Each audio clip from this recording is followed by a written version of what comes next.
Today I'm starting to work on the ball and claw foot for the high boy, and Chapin was trained or spent some time in Philadelphia, so he picked up the traits of the Philadelphia foot, but his is unique.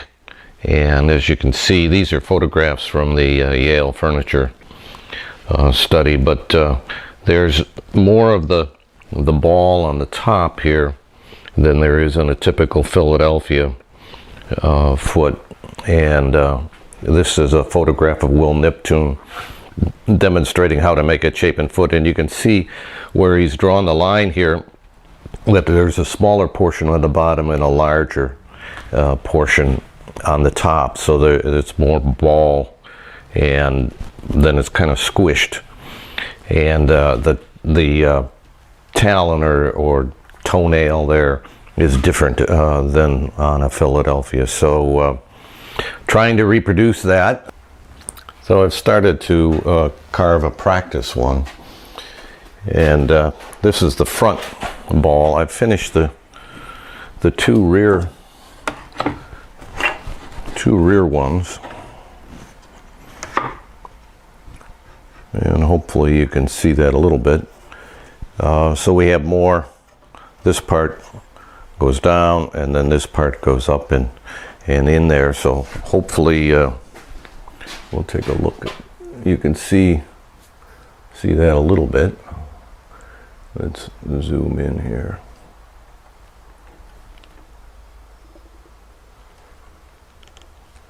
There we go. So now I'm working on this particular section.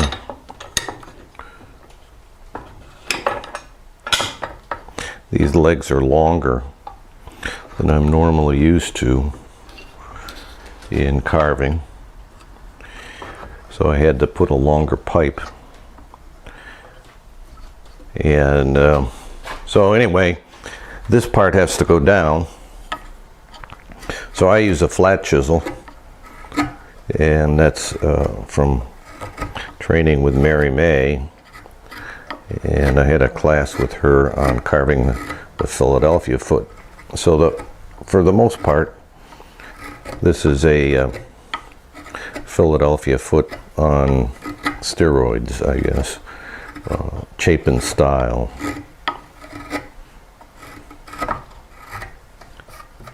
So the idea is to get this rounded over here, and then this comes way over here on the top. So we'll have some more video when I get to that. So I'm still on the practice leg here, but I'm getting near the end of it. I got this front toe to do yet, but I'll show you more when I do the good legs. But this is what it looks like so far. We've got the ball, which is a little higher, and then I normally do the toes, I guess they would be, are a little bigger, and the toenails, that's a interesting little wedge that he has there, Mr. Chapin. So it's roughed out, and I got to clean it up yet and work on shaping the leg. The goal here is to make one that I really like, and then as I do the good ones, then we'll be looking at this to make duplicates. So I've roughed out the foot, which you can see down here. So the next thing to do would be to shape the leg. And so what I did was I took a rasp here and rounded over some of the sharp points. And then to smooth it out, I've got my trusty Lee Valley spoke shave.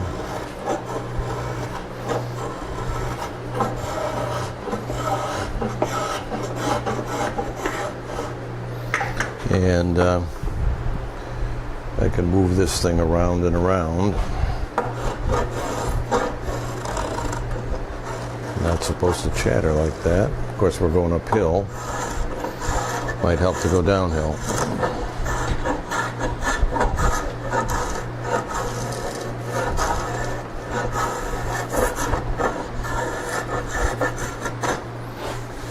But you can see how we get from rough to smooth.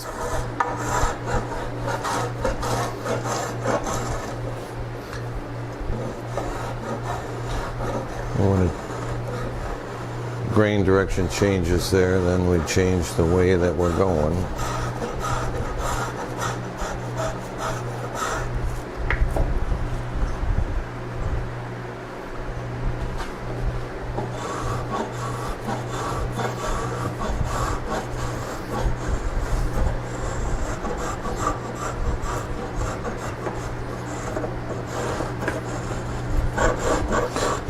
Again, the object is to create a model here that I can use, that I like, and that I can use for the other 4 legs.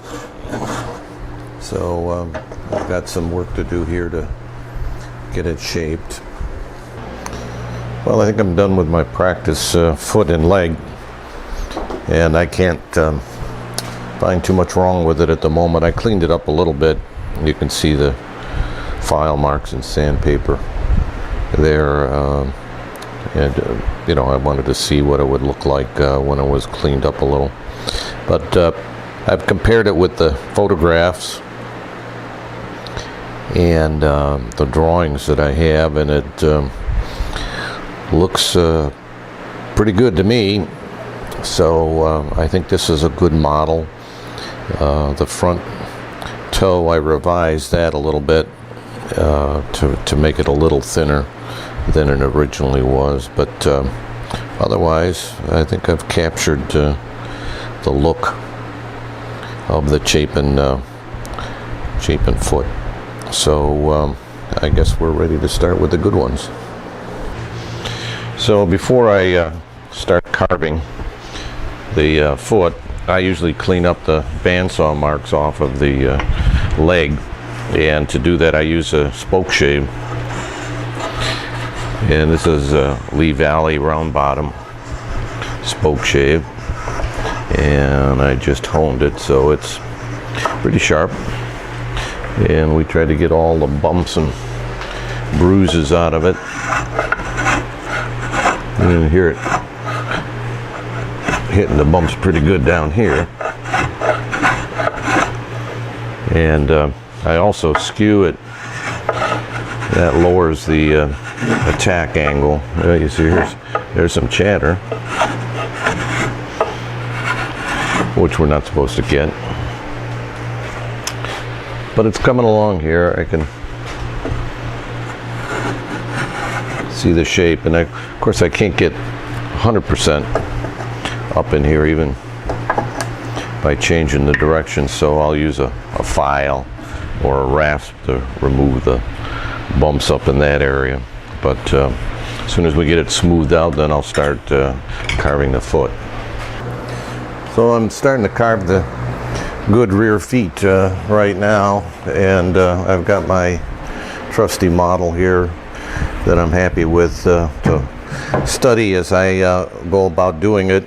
And of course everybody wants to know how to carve a ball and claw, but it actually takes me hours to do this, so that would be too long of a video.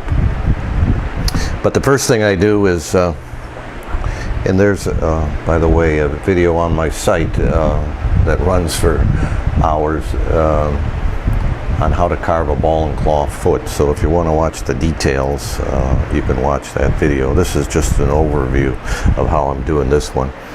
You start by laying it out, and as you can see here, I've got find the center, and then I make a couple of concentric circles and so forth, and there's rules for depending on the size of the foot that you're making, but essentially these are usually about a 1/2 inch, and the circles then have to do with the size of the foot.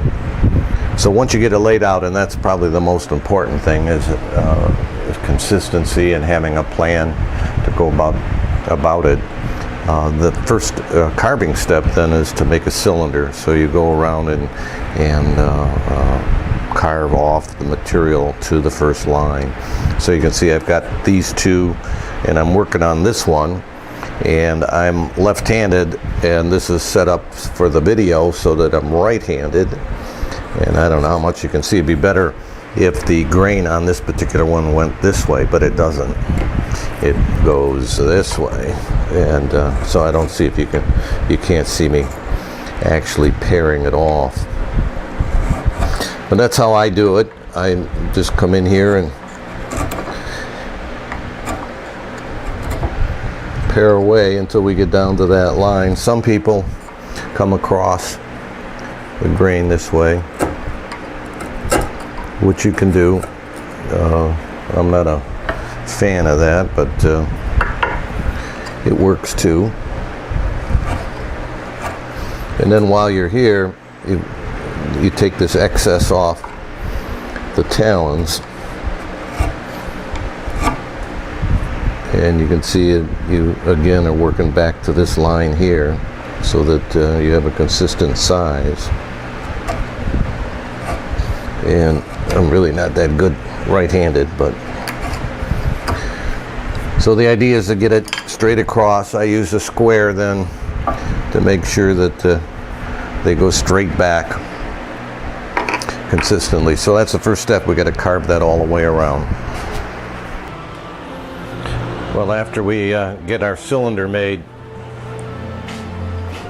all the way around, the next thing is I usually start with the back ones here, and that is to round over. I put a line on there at 7/8 of an inch, and now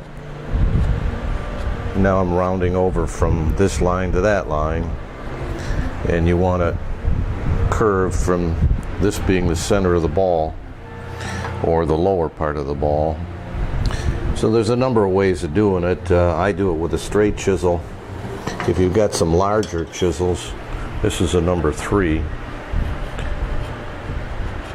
which follows the curve pretty well. And we can smooth it out here.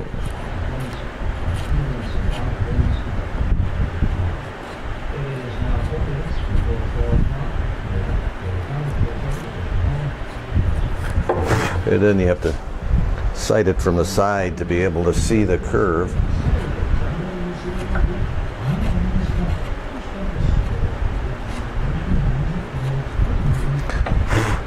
And then I can check it. I've got a molding gauge here. They're not expensive. You can get them a number of tool places or art stores even. And this is the curve off of my practice one, so I can check how my curve is doing and its size. Well, I've got the two back parts of the ball rounded over now, and I'm starting to work on the front. And again, using my model one that I made, I'm able to use the molding pattern here. You can see how that fits the front there. And how that helps me is that I just put it up against here. Now I've got the back part already rounded, but you can see that this ball here is a little bit larger than it needs to be. So I've got to come down and make it a little smaller. So you can always make them smaller. You can't make them larger once they've been carved. So that's how I usually start, is a little bit larger. So now I've rounded over the first of the front balls here as best I could. I see a couple little spots here that I missed, as usual. But remember, so I had this model here that I made earlier, and I put the molding gauge on there, so I know how big and what the curve looks like, and we'll put it on there, and it fits pretty good. So I think we got a winner. So this one now matches what I did before. This, of course, has to be carved out here.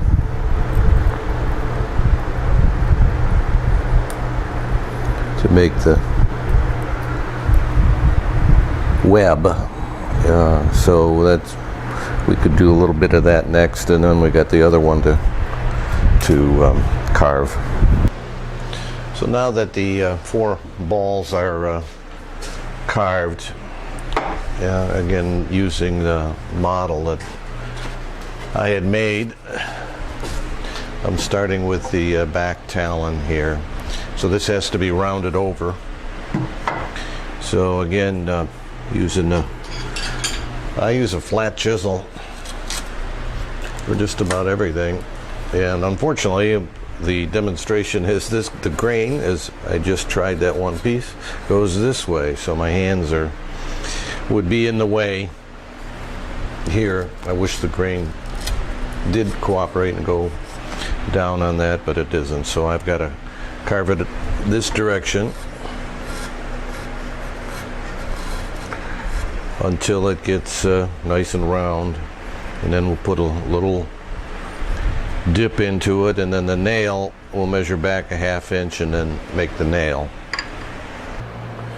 Well, I'm carving the last of the toes here for this particular foot anyway, and these are wedges, really, what they are, which are different or unique to the Chapin foot. So I'm carving usually the other direction, but we'll try and show you a little bit here.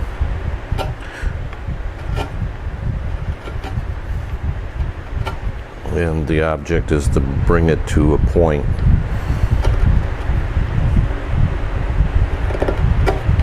where the center line is there. So I've gotten it to the point where it's to the point.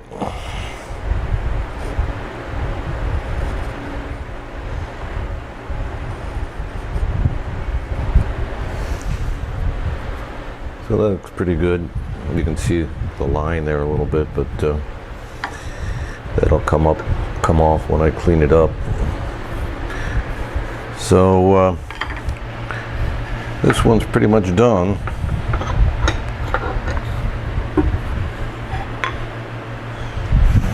We'll see if yeah, you can't see that very well.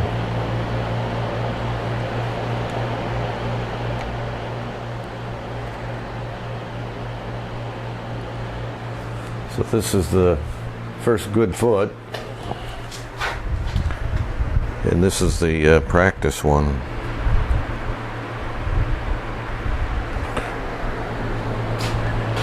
And I think they look pretty much the same. I haven't cleaned up this one yet or shaped this has to be shaped in here.